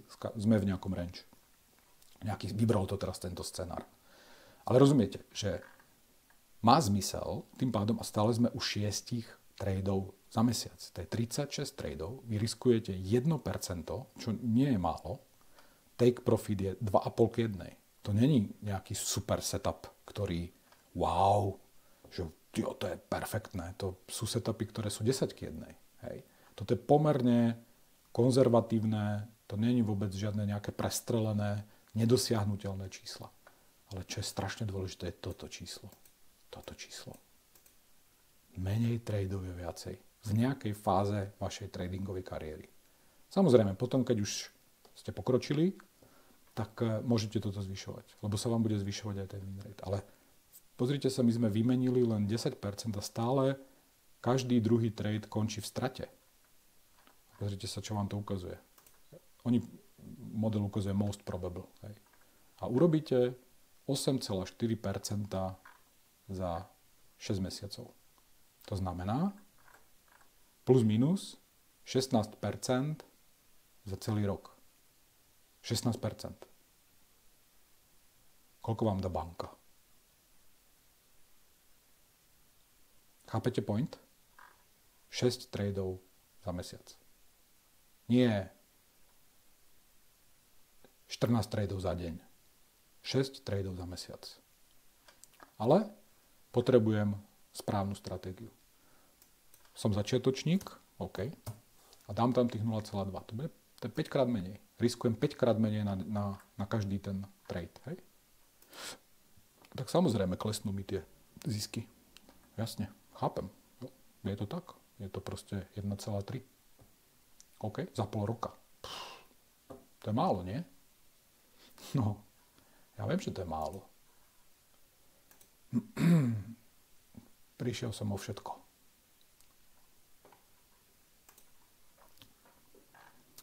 OK. No a niekde, keď už nie ste pokročili, keď nie ste začiatočník, tak toto je nejaký range, kde my by sme sa mali pohybovať. Ja si myslím, že keď máte scalpingové konto, to, čo vidíte u nás na Slippers, tak my scalping, Vašku, pomôž mi, ja si to teraz nepamätám z hlavy, koľko tam mám, 1,5% z celého konta. Hej? Takže ja vlastne sa hrám s 1% z toho celého a riskujem 1%. Hej? To je, ja neviem, koľko to je, 1 stotina. Ja by som ako vlastne mal takýto risk management. Ak to počítam správne, Vašku, opravom, ale myslím, že to tak je. Hej, že mám 100% svojho konta a ja na každý svoj scalpingový trade, keby som ho s prepáčením, keby som mal takúto 0 a break-even je 0 a ja, tak to je práve to musí byť vyššie. To ani nejde vypočítať. Takže ako ide o to, že keď je scalping len nejaké jedno vaše percento a vy riskujete 1% z toho 1%, no tak je to 1 stotina z celého. Hej? Tým pádom my tam môžeme ako sa s tým hrať a je to vlastne na také v úvodzovkách na tradovanie. Ale keď je scalping kompletne celé vaše portfólio, že nemáte iné, tak sa bavíme o tom, že skutočne by ste nemali ísť vyššie ako 0,2. A keď ste pokročili, tak by ste mali byť niekde okolo 0,5. Ja nedoporučujem ísť proste vyššie, hej? Lebo keď ste pokročilejší, tak robíme napríklad toto. A toto sú už hodnoty, ktoré, to znamená, 4 trady máte z 10 v strate, 4 máte win rate, že to dosiahlo tých 2,5 R a 2 z tých 10 skončia na break even. Toto už je ako performance, ktorá sa dá dosiahnuť. No pozrite. Ešte raz, stále sa bavíme o 6 tradoch za mesiac. Máte cca 12% za toho pol roka. Hej. To nie je málo. Je to pomerne, koľko to je? Delené 30, to je každých 5 dní máte jeden trade. A je úplne jedno, či je to na 15 minútovke, na 4-hodinovke. My to chceme samozrejme na nejaké weekly alebo na daily. Ale teraz mi ide ako principiálne. Hej. Riskujete 0,5%. To znamená, máte 200 ako keby možností, kým spálite kompletne celé konto. Hej. Máte 6 tradeov za mesiac, to znamená, tých 200 tradeov urobíte 200 delené 6, 35, alebo neviem koľko, 34, 33, dajme tomu, hej, 33,5. 33,5 mesiaca, kým by ste odpálili pri win rate 0, všetky trady by boli zlé, tak by ste odpálili celé konto. Čo sa nestane, ale popri tom sa učíte, študujete, bla bla bla bla bla, hej. Ale keď sa potom dostanete do stavu, že 4 z 10 nie je až taký úplne, ako z dlhodobého hľadiska to nie je nič, čo by sa nedalo dosiahnuť, tak sa dostávame na performance cca, že máte 24%, 23%, okolo 20% za rok. Z celého konta. Pri takejto performance. Jo. A toto je risk management. Toto je to, čo tam vás chceme dostať. Toto je to, čo by ste mali robiť. Menej tradeov, pripraviť si stratégiu, dlhodobý proces. A toto nie sú, to je most probable. Best je za pol roka, je 2-krát toľko. Áno, worst je, 1%. To nie je až také špatné, nie? Tým, že teda sedíte za tými grafmi, nesedíte zase za nimi, nepálite tu 50 tradeov za mesiac, alebo neviem koľko. Odpovedzte si na túto otázku. Toto je strašne dôležité. Hej. Koľko tých tradeov tam bolo? A verte mi, že mnohí z vás, keď budú úprimní, tak tu budú mať číslo 50. A verím tomu. Takže pozrite si, koľko my robíme tradeov. Hej. Koľkokrát sme hlásili buy napríklad do swing portfólia, ktoré môžete sledovať ako basic membry. Hej. Rozumiete point? A to je o tom je celý risk management. Áno, ja môžem sledovať na Twitteri alebo v Discord skupine niekoho, kto mi tam bude ukazovať nejaké PNL a tak. Jasne, však v pohode sú typci, ktorí, ja proti tomu nič nemám, to ako určite. Sú borci, ktorí fakt majú to takto. Určite sú. Pozrite sa na to. Worst je 10% v pluse. Most probable 25% za pol roka. Určite. A my smerujeme tam. My tam chceme sa dostať. My sa tam chceme dostať. A toto tiež nie je nereálne. Hej, to je koľko? 6 z 10. 2,5 tradu. Dobre, aby sa to dobre počítalo, tak sem dám 10.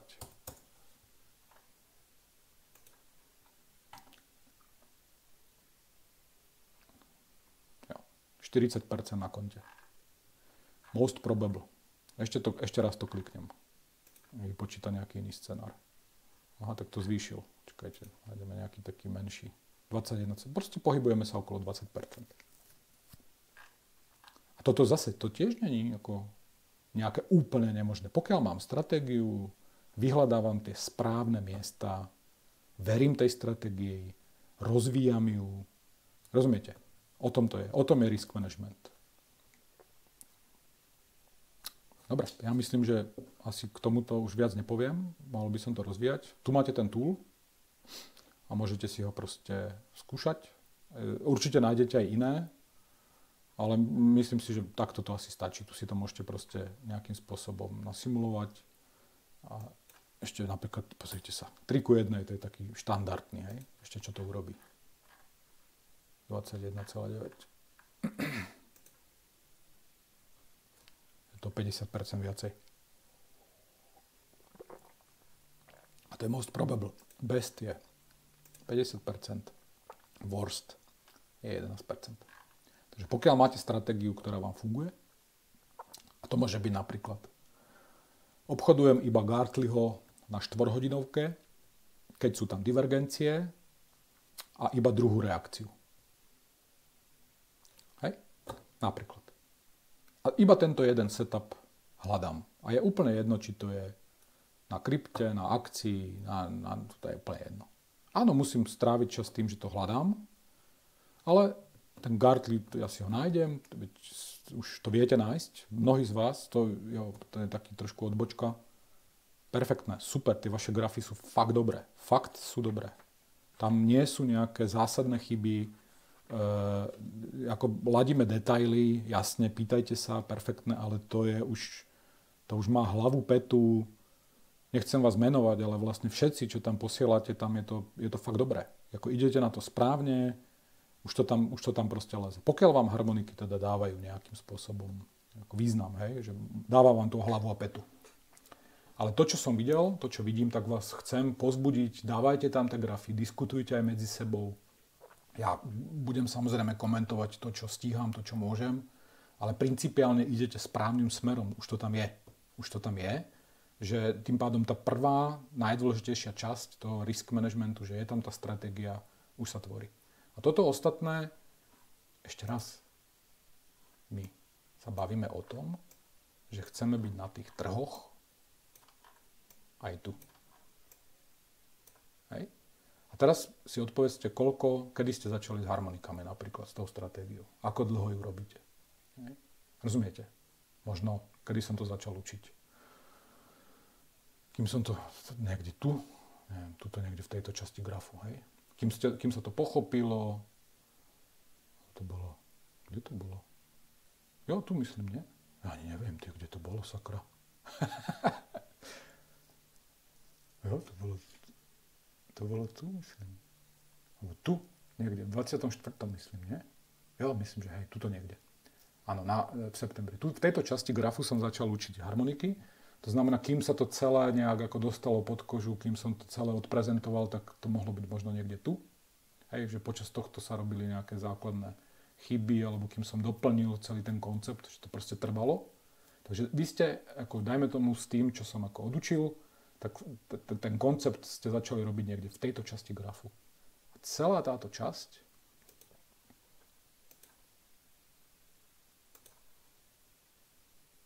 keď to budeme hovoriť s tou perspektívou toho 35. roka, vás čaká. A robíte to tu. Rozumiete? Koľko to je?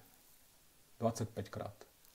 25 krát taký čas vás trvá. Tak si predstavte samých seba, keď budete sa tomu venovať, napríklad tej stratégii a budete ju pilovať, ešte raz, bavíme sa o 6 tradoch za mesiac. Nie, ja od vás nechcem, aby ste robili 40 tradov za týždeň. Tak kde budete, ako tu?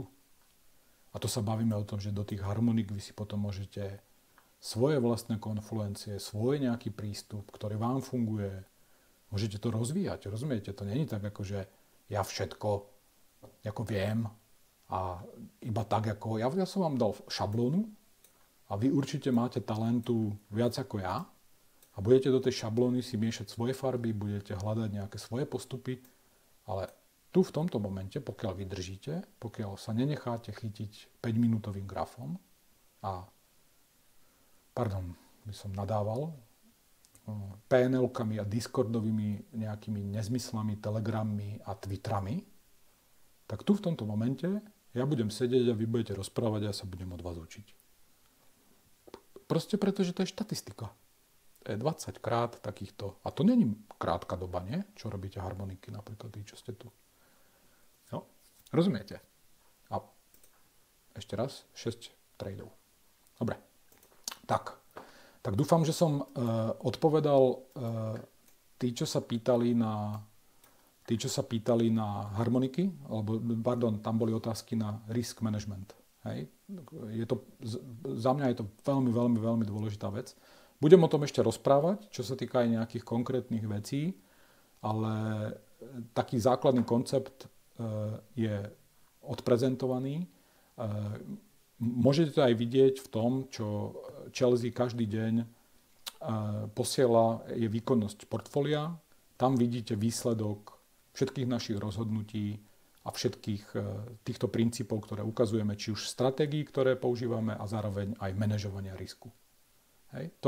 Tam vidíte to, že všetky tieto s prepáčením keci, ktoré môžu ako vyzerať úplne super a dávajú vám hlavu a petu a poviete si, wow, to je špica, ale my každý boží deň transparentne ukazujeme výsledky toho, ako sa rozmnožujú alebo akú majú výkonnosť naše investície. To nerobí nikto. To proste nikde nenájdete a my si za tým stojíme, za tým konceptom, preto sme schopní tu transparentne ho ukázať. Hej. Takže tam všetky tieto princípy, ktoré v skupine rozoberáme a budeme rozoberať a budeme sa snažiť nejakým spôsobom rozvíjať, tak sa ako keby, jak to povedať, personifikujú, aj keď to nie je osoba, zhmotňujú sa do tej tabulky. Hej. Dobre, takže toto bolo k risk managementu.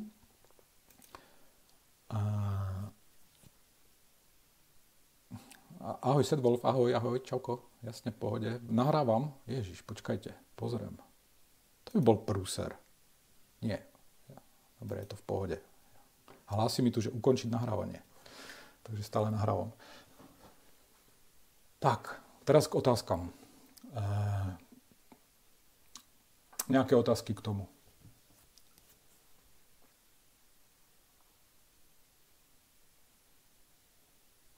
Ak máte.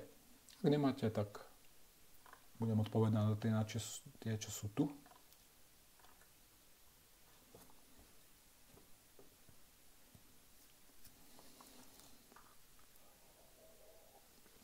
Ja ešte vlastne neviem, aké dlhé tie streamy budeme robiť. Ja si myslím, že akože 30-minútový stream je málo.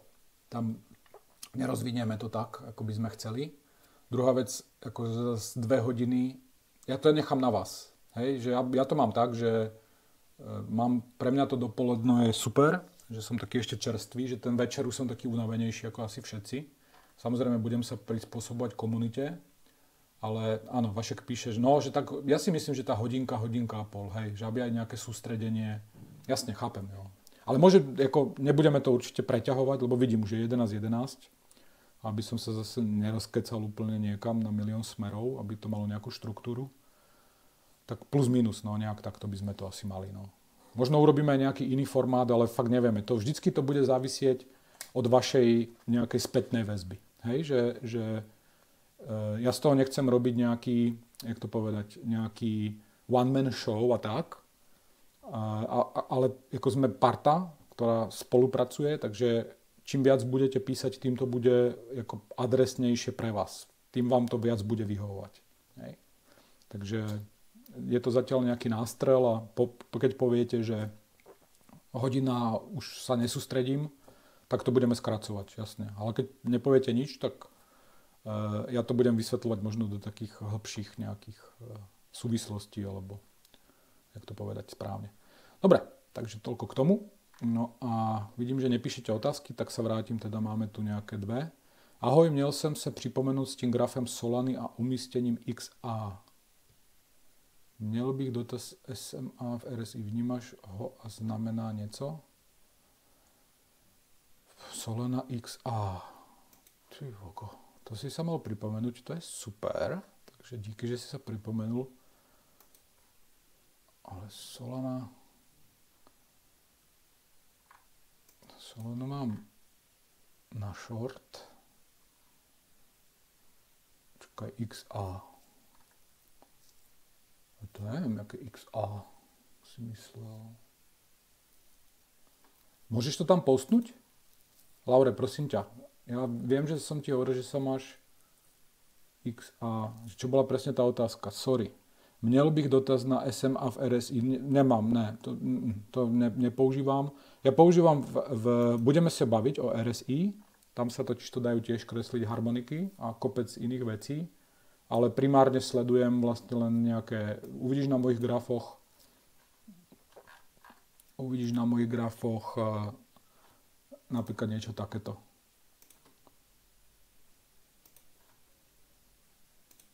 Ale toto je dôležité, toto by som vám asi možno aj doporučoval si dať na graf. A koľkatku tam mám? 14, dobre. Na 14 by som toto sledoval a čo sa bude diať niekde v týchto úrovniach. No. Možno by sa to dalo aj nejak takto. Uvidíme, kde zavre. Ale skôr by som tam nechal túto, hej. Takže toto sú veci, ktoré sledujem. Ale tu sa dajú na RSI sa dajú vlastne tiež hľadať nejaké harmoniky. Ja to teraz robím z oka, hej, ale napríklad ten Shark by to teoreticky mohol byť. Vieš, že môžeš robiť úplne to isté, ako na grafe. To je super. To som ešte moc neukazoval, ale tomuto sa budeme venovať neskôr. Takže to je to, čo sledujem na RSI.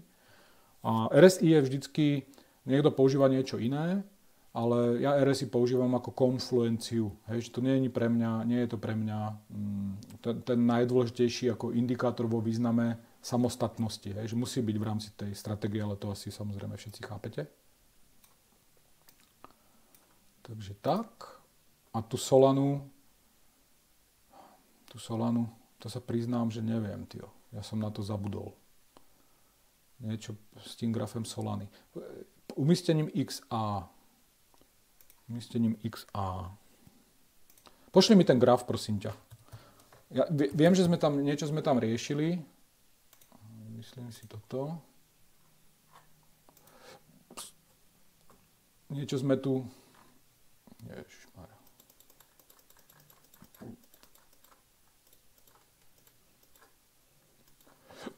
Pardon, niečo sme tu riešili, ale už si presne nepamätám XA.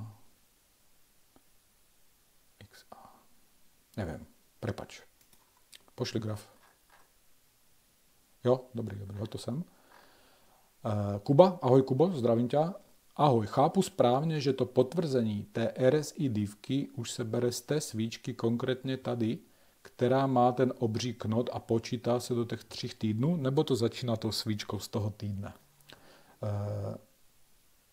Jasně, chápem, tomuto rozumiem. To bol tón. Myslím, že na to sme to kreslili, že? Navykli. Tak ona, že jo, je close. Takže ty ten open máš rovnaký, hej, to je jasné. Takže môžeš to nakresliť sem, ale táto sviečka už sa chápe, že ona už je v procese, ona neurobila nové low. Takže táto už sa počíta do tých 3 týždňov. To bude asi kam smeruje tvoja otázka. Hej. Pokiaľ táto bude červená, alebo v mojom prípade modrá, tak tú divergenciu posunieš tam, kde zavre. A tá následujúca musí byť ako zavretím vyššie ako táto, hej, keď klesne. Takže to sa teraz akože deje, preto je to takýmto spôsobom nakreslené. Ops, tak to by to malo byť. A tým pádom, keď pod toto low sa nedostaneme closeom, toto je ako weekly support, a môže byť week, to nás nezaujíma, to je v pohode. Vidíš, aký môže byť week. Week môže byť až sem, hej. Preto sa vždycky som zdôrazňoval, používajte telo, nie week.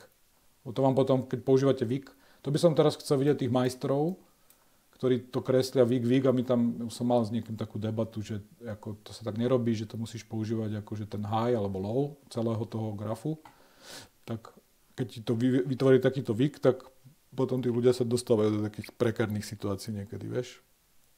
Takže nie je to presné telo. No a tým pádom teraz čakáme na to, či tu 3-krát zavrieme nad tým close. Hej. Nad touto čiarou. Toto tu ide. Takže počítame to, tu už beží prvý týždeň.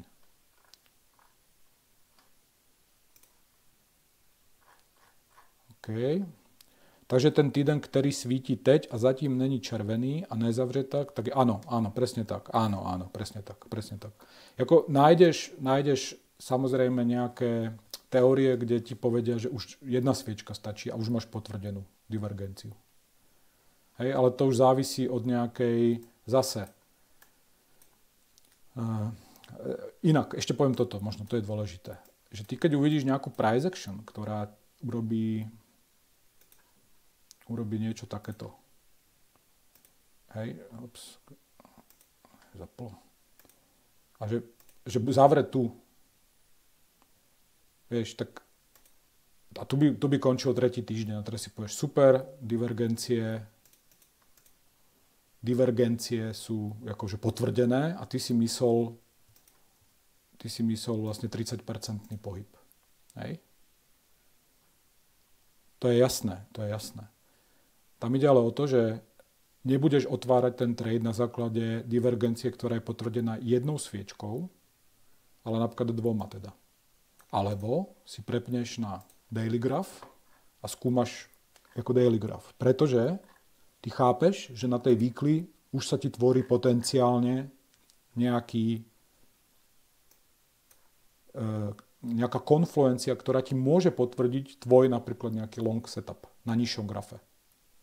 Rozumieš ma, hej? S tým, že máš napríklad jasnú invalidáciu, že keď napríklad to daily začne zavierať pod touto čiarou, tak by som dával veľký pozor. Alebo dajme tomu pod týmto výkom. Hej? Ten výk je relatívne ešte, to nie je nejaké strašné. Od tej čiary je to koľko? 4,6%. Tak niekde tu by som mohol hľadať kľudne na daily ako nejaký vstup. Alebo keď mám tam setup, hej? Keď tam mám to, čo mi v tej stratégii ako sedí, tak tá weekly mi ukazuje, že tá cena padla tak nízko týmto, lebo tu tá divergencia nebola. Rozumieš? Tu sa stále hralo o toto low, pozri. Počkaj, ja to dám takto. Tu sa hralo o toto weekly. To bolo testované jedenkrát, druhýkrát, tretíkrát a prdli sme sem. Takže z tohto sa teraz stáva rezistencia. Hej, z tejto úrovne. To by som tam mal na tom grafe. Už len tým, že 4-krát alebo 3-krát v histórii sa stalo, že to low od toho 10. marca spred pol roka bolo testované. Ale keď tu uvidím, že sa niečo deje napríklad na daily a nájdem nejakú svoju stratégiu, tak môžem to vnímať, že tá weekly mi pomáha, dáva mi nejaký určitý jak to povedať, signál, ktorý na tej daily, ktorý keď otvorím, tak tam bude samozrejme iná. Tak tu niekde vidíš, že to je prepálené, tu môže prísť nejaký pullback, ale možno bude to fakt iba pullback. A tu niekde by som mohol otvoriť long, ktorý sa mi následne potvrdí tým, že vlastne nemysnem ten pohyb a najmä tomu na budúci táto zavre zelená a na budúci týždeň príde napríklad ten push. Napríklad, hej, to je jedno. Ale tým chcem len povedať, že preto to tu kreslím, hneď som si to všimol, lebo toto je zaujímavé miesto. Hej. Takže, a niekto chce chytať úplný spodok, ale takýto volatilný trh, prečo by som to mal robiť? Veď to máme čas, no tak ten potenciál je až tu, nie? To není málo. Koľko to je? 60%, 50%. Tak to nepôjdeme tam, tak možno tam pôjdeme palicou, no možno, hej, no ale neviem. Ruku z ohňa by som za to nedal. Ale mám to na grafe. Je to taká prvá vec, ktorú si proste všimol. A potom môžem nejakým spôsobom škalovať. OK? Takže nejak tak. A áno, máš to správne. K tej tvojej otázke áno. Presne, že tak je to prvý deň a príšte druhý deň. Presne tak. Hej? A ja používam pravidlo 3 sviečok, tak som sa to učil. Nájdeš na internete možno aj iné. Agresívnejšie, niekto možno používa 5 sviečok. Mne príde, že ako tie 3 sviečky tie už by mali byť OK. A ešte sa hovorí dokonca aj, že divergencia, napríklad takáto, je pomerne dlhá.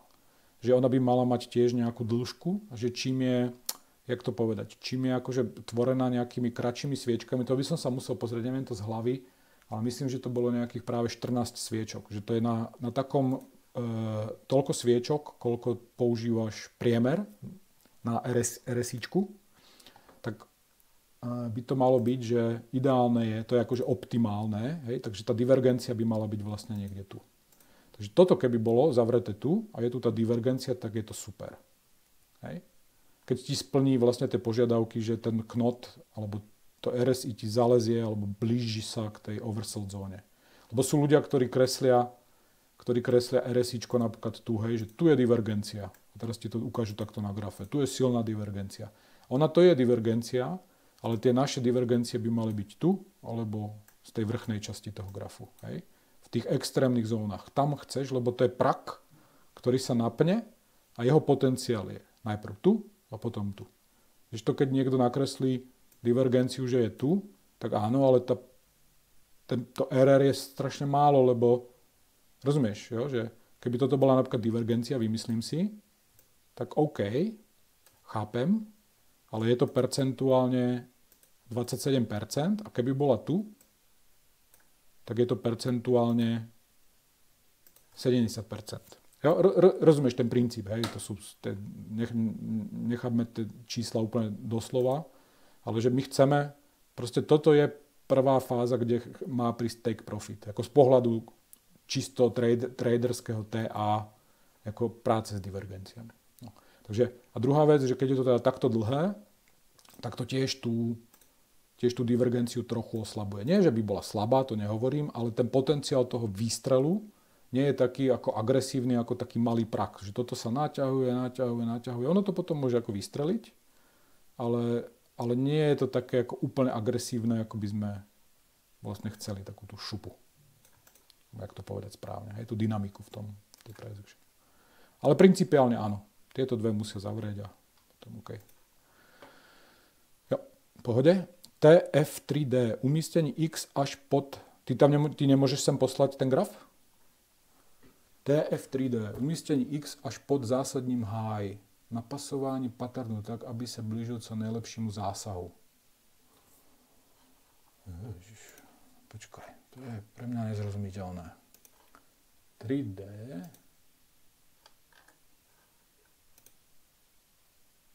Napasovanie pod X až pod zásadním high. Jo, počkaj, jo, už vím. Jo, to bolo toto, že? Ty si kreslil niečo takéto. Jasne, že tuto nesedelo a niečo takéto to bolo, že? Už si spomínam. Áno, ok. Jo, chápem. A ty si kreslil vlastne to, že ty si to dal sem dole a tu už nám niečo z nejakého dôvodu nevychádzalo. Ja neviem, a to bolo ešte na nejakom páre práve. To bol nejaký pár, neviem čo. Jasne, chápem. Dobre. Ok, rozumiem. No, a toto je taká častá chyba, alebo chyba. Áno, je to chyba.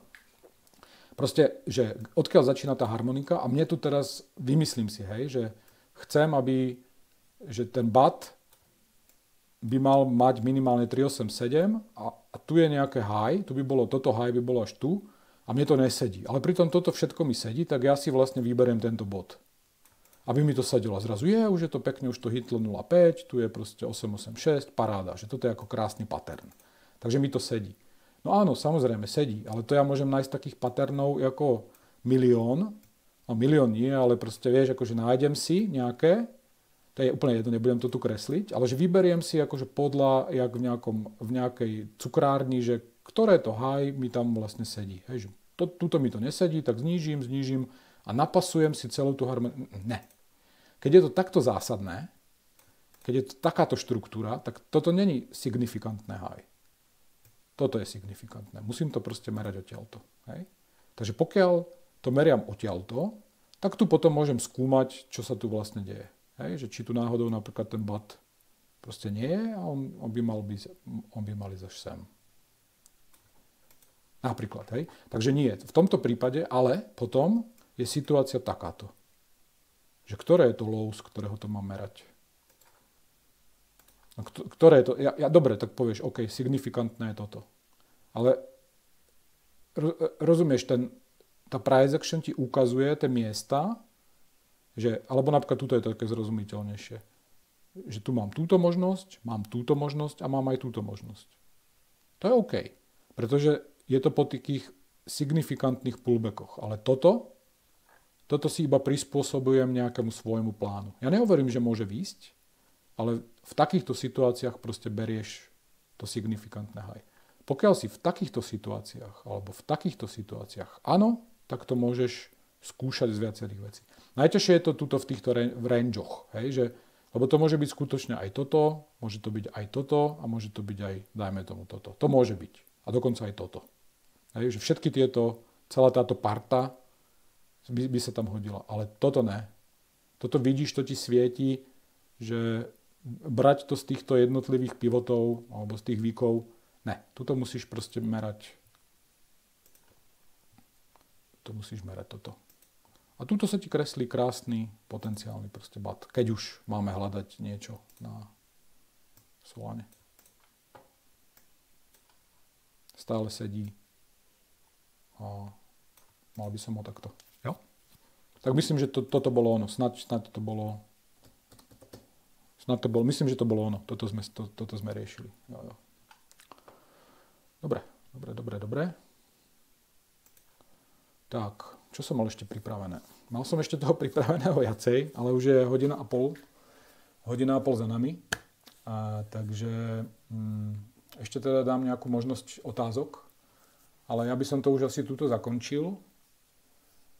Ešte vás iba nalákam. Budeme na budúce rozoberať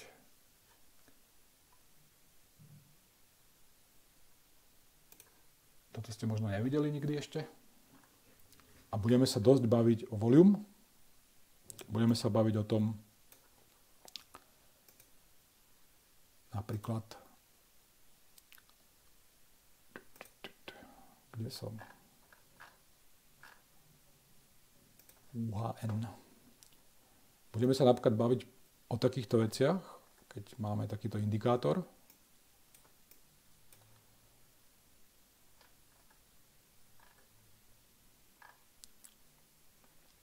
Toto asi nepoznáte. A v kombinácii s takýmto indikátorom. A budeme skúmať volume. Budeme skúmať volumové sviečky. A keď nájdeme nejakú takúto situáciu, ktorá nám ukáže, že v tejto sviečke bolo v tomto celom období, týchto niekoľko rokov, bolo najviac volume, 73 miliónov. A my ju identifikujeme. Dáme si sem, označíme si high. Označíme si low tej sviečky. Sviečka z roku 2019. A pôjdeme na graf. A zistíme, prečo cena išla otestovať práve toto miesto a bol odraz. Jo, to si budeme napríklad vysvetľovať minule a chcem vás pozvať do ďalšieho konceptu, ktorý sa týka harmoník a celkovo tradovania, je volume, o ktorom ja som o ňom veľmi, veľmi málo rozprával, ale je to jedna z najdôležitejších a možno aj najlepšie čitateľných vecí, ktoré v tradingu máme. A to bude niekedy do budúcna. Dobre, takže toľko odo mňa dneska. Pokiaľ teda už nemáte žiadne otázky, tak by som to ukončil.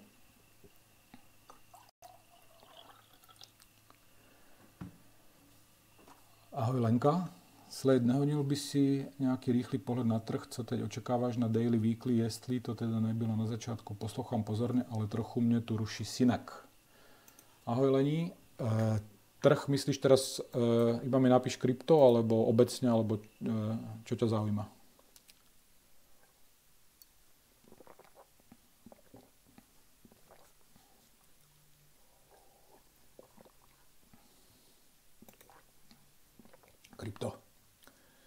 Krypto. Myslím si, že sme momentálne vo fázi... Ježišmarja, ale kde to mám, tyjo?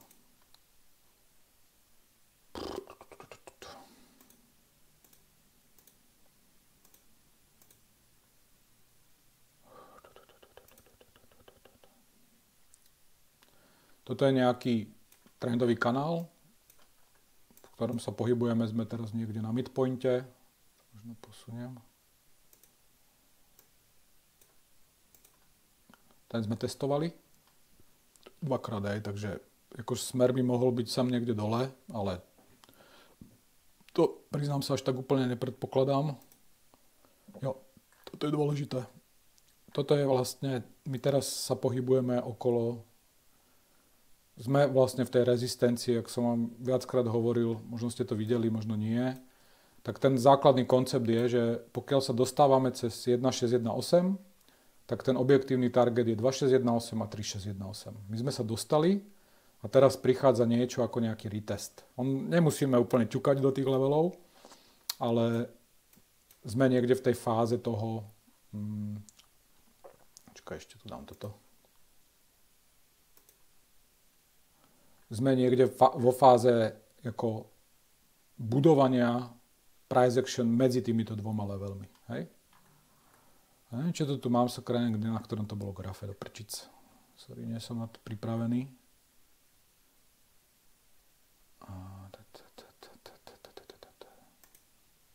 Bo tu bolo totiž, počkaj, ukážem ti to možno na niečom inom. Lebo matematicky tam ide o to, že ty nevieš, že ako mali by sme ísť minimálne otestovať vrch toho kanála, hej? Že, takže okolo nejakých 130 cca. Hej?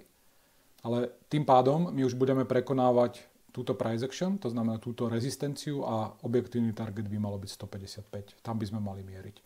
Ale teraz sme v nejakom ako v budovaní. Tu sú tieto divergencie, to som kreslil dneska, neviem, či si tu bola. To je vlastne to, čo by som asi sledoval. To znamená, mal by prísť retest tejto trainline a pokiaľ príde retest s potvrdením, tak ideme vlastne vyššie. Všetko to zatiaľ vyzerá tak, že by krypto malo dostať run, ale momentálne si myslím, že bude hľadať nejaké ekvilibrium, pretože to v týchto leveloch často býva. Proste býva to tak. Vidíš, že prvýkrát to odmietnutie bolo, potom sme to prekonali, tu bolo vlastne potvrdenie, išli sme na tento level. To je strašne dôležitý harmonikársky level, alebo je to skôr taký range, hej, medzi tých 1618 a 191. Ale ukážem ti to napríklad na... Čo to bolo? STX? Vaško, oprav ma. Jo, STX. Hej, že sa síce chovalo strašne rýchlo, tak nebolo to STX, ale to je veľmi podobné, že my sme teraz niekde tu a ten push mal by prísť smerom k tým 2618, čo by malo byť tých 150 000 a potom prípadne vyššie. Hej. Toto si myslím, že tiež ako môžeme padnúť, ale my sme, Vašek hlasil predaj, bol ináč krásny trade, moc pekný trade. A môže prísť nejaký retest, ale mali by sme ísť vyššie. To isté napríklad tvoril, jak sa volá, ten šialený Palantír. Kde to je?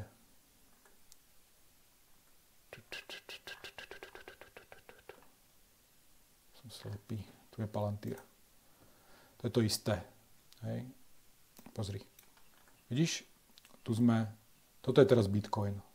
Hore, dole, také nejaké rangeovanie a potom prichádza ten push. A potom kľudne prichádza znova retest. Pozri, tu ešte to retestovalo znova tú 1618 a dostali sme sa až k tej 3618. Tu bolo vyplnenie.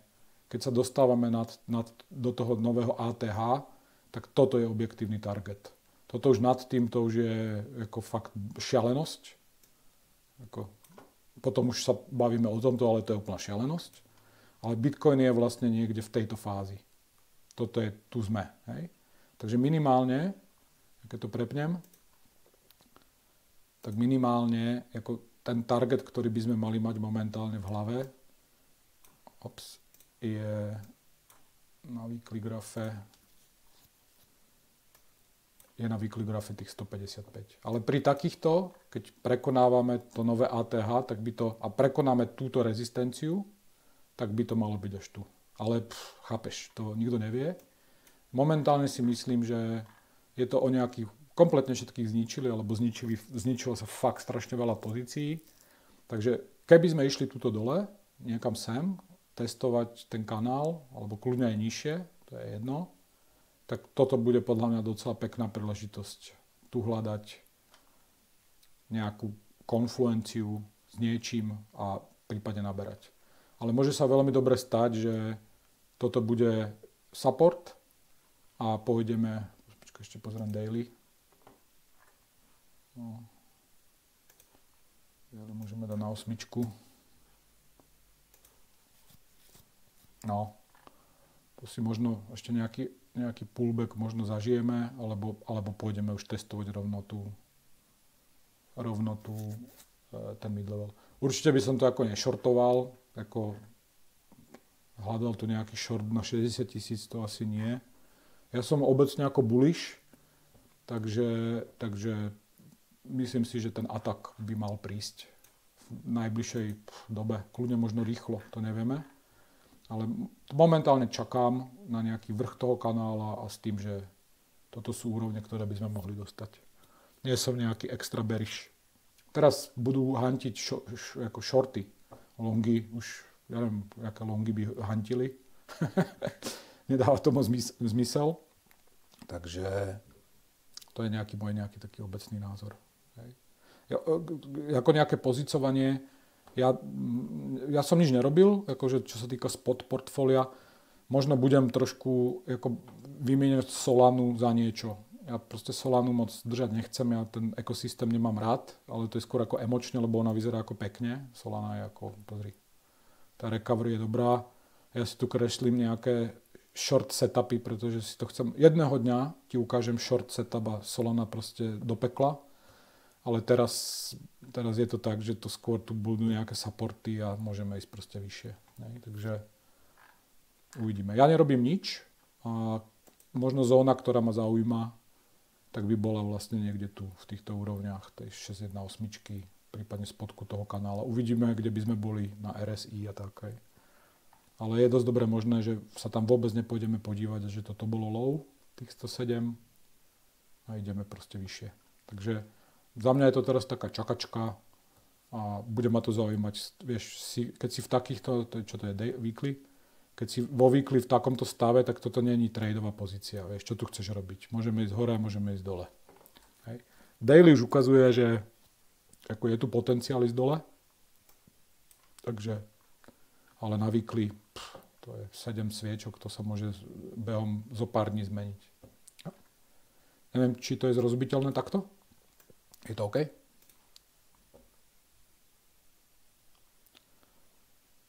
FSLR. Jo, First Solar myslíš. Ale to držíme, nie? Jo, to držíme. Jakože robil... Počkaj. FSLR též, akože robí... Nerozumiem. FSLR, jo takto, že bude atakovať, no, ty kokos, to keď bude atakovať nové ATH, neviem, no, tu sme chytili krásny spodok, to bola úplne, toto je nádhera, tyjo. A pozrite sa, toto napríklad nie sú harmoniky, ale to je úplná nádhera. To je proste 618, monthly, kde, čakaj. Jo, toto je, to bol pekný trade. Nádhera. Toto je presne niečo také, že by mohol urobiť Bitcoin, hej? Že ide otestovať spodok toho kanála, tam chceme sa pozícovať. Hej, keď to vrátim na Bitcoin, tak my sme v rámci trendového kanála vysoko, hej? Takže niekde tu. A to je tá 1,618, tuto budú. A tu by všetci úplne kapitulovali. Pokiaľ tu samozrejme budú tie nejaké price action, ktoré budú priaznivé, tak toto je pekné miesto, ale tuto ma to moc nejak nezaujíma. Ale FSLR, Vašku, to neviem, čo myslíš teraz. To je jedno. Asi si myslel niečo nejak. jo, držíme, ale môže ísť vysoko. No to je, no. Tak tu napríklad, to je tiež pre harmonikárov. Hej? Keď mám harmoniku, a teraz kreslím si nejaké scenáre. Vždycky je dôležité, budem to jedného dňa vysvetľovať, že prečo B je strašne dôležitý moment, ale keď sa mi stane, že sa mi ako to Bčko prebije, tak sa mi automaticky spúšťajú scenáre na hľadania D. Hej? A D môžem hľadať, ako v tom setupe si kreslím, mám dva. Buď to bude nejaký BAT, 886, alebo to môže byť krab. Hej? A často, pokiaľ to sedí, tak paradoxne toto je price action, ktorú chcem vidieť a ja nechcem vidieť takýto rýchly V-shape. No, rozumiete, že tu vyletíme, ale chcem tu vidieť také budovanie. Toto tu chcem vidieť. Také akože sa tu budem trošku serinkať. A toto má brutálny potenciál. Pozrite sa, kde prišiel ten pohyb. Je to veľmi veľa ľudí, veľmi veľa traderov, ktorí robia aj harmoniky, robí chybu, že púšťajú tie trady už tu. Ale pokiaľ ja mám nejakú konfluenciu, tak, a mám tu hlavne tú tvorbu toho, nie toho V-shapeu, ale tej komplexnej štruktúry, to znamená, som tam dlhšie, že to sú týždne, tak ten pohyb, skutočný pohyb, pozrite sa, on nastal až tu, keď som bol v tej extrémnej zóne. On nezačal, ako áno, dobre, ten push prišiel, ale ja keď si zoberiem toto je nejakých, dajme tomu 56%. Keď si zoberiem toto, tak tu mám skoro 2,5 krát toľko. A to RSI bolo až tu. Rozumiete? Jo? Ale že tým, že som takto sa tu zanoril a nebolo to takéto, že drp, toto, presne, drp. Jo? Je tu tá komplexná štruktúra, tak v tých, lebo my samozrejme nechceme shortovať, my iba longujeme, long only stratégia, lebo short ti môže zarobiť iba 100% a málo kedy sa to stane. Tak keď sa tvorí, keď sa zareže, tak tu môže tvoriť vlastne tú štruktúru, ktorá to dovedie, a tu je tá pointa toho celého, že to dovedie až k tomu krabovi. Hej, že ten BAT sa nepotvrdí, že to nebude ako rezistencia, ale bude to smerovať až.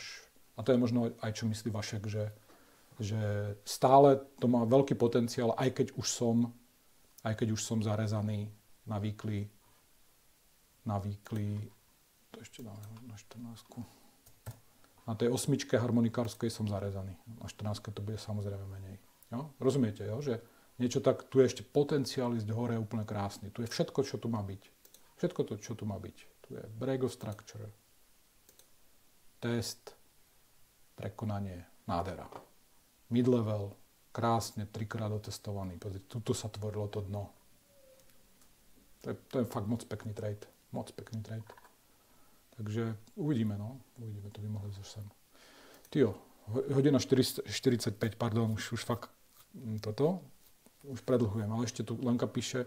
Dobře, děkuju, i těch 1618, 191 si pamatuj, ale čekala jsem překonání rychlej.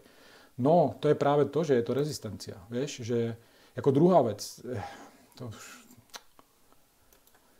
to by som tu zase strávil ďalšiu pol hodinu, no. Ale ukážem to. To dám preč.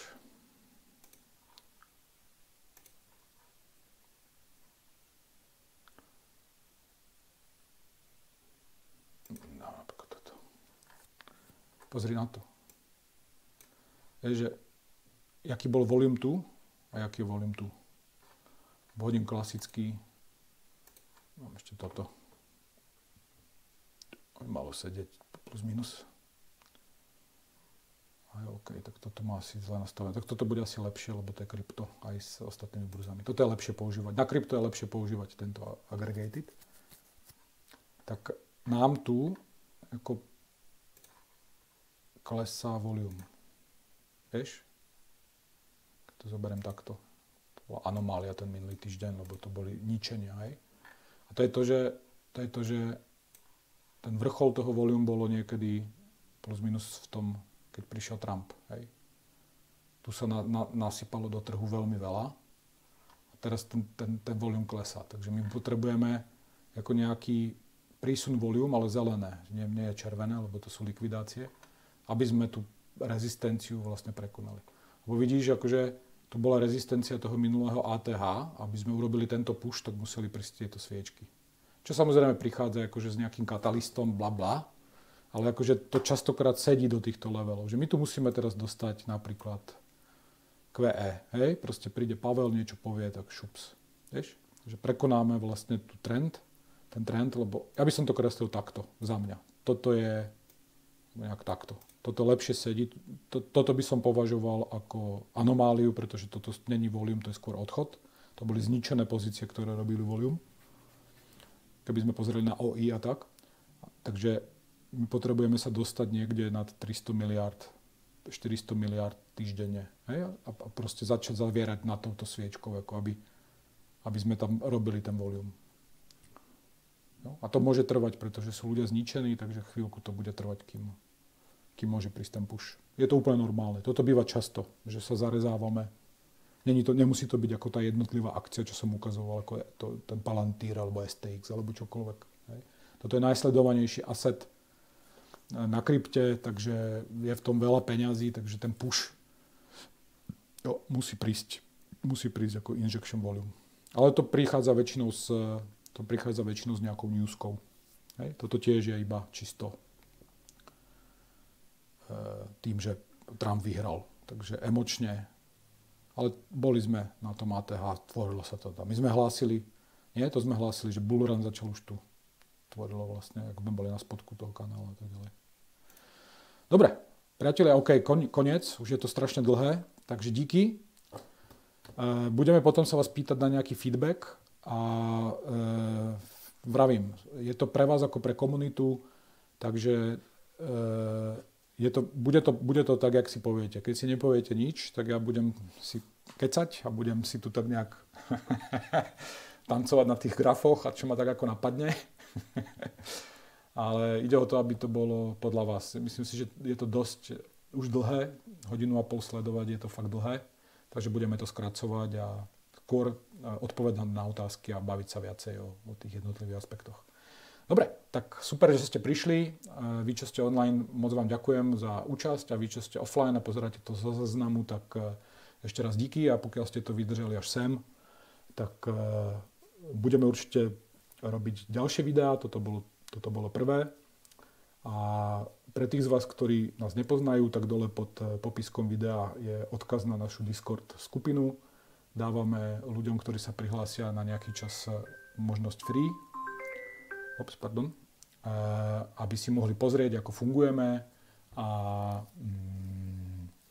vyskúšať si to, takže to už môžete nás potom kontaktovať, pokiaľ používate Discord, nie je to nejaká zložitá platforma, takže budeme radi a radi vám odpovieme na vaše otázky. OK, tak díky, majte sa a prajem pekný deň.